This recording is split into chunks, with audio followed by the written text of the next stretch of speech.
ndikwenda kakasa abasoga n'abannayuganda nti entekateka liri kutambula bulungi era wendogerera ndowooza muli kubona bali kumaliriza obuntu obutonotono obusigaire.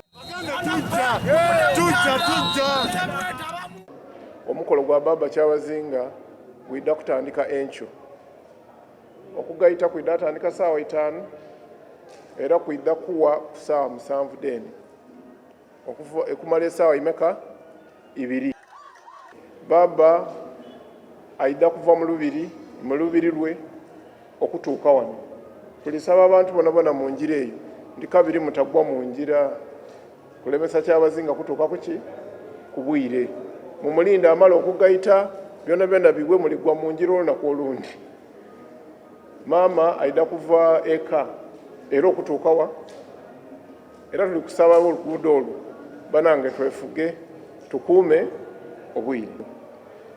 Bwe tunaava mu mbaga ebindi ebigemagana ku ntambula ya Baba Kyabazinga olw'okwerinda obuliwo ebyo ndabirekera aba banange bano bendi nabo. Regarding the procession, because people are eager, the procession will be determined by the time that we shall be having in between and how we are according to the plan and our execution of the duty.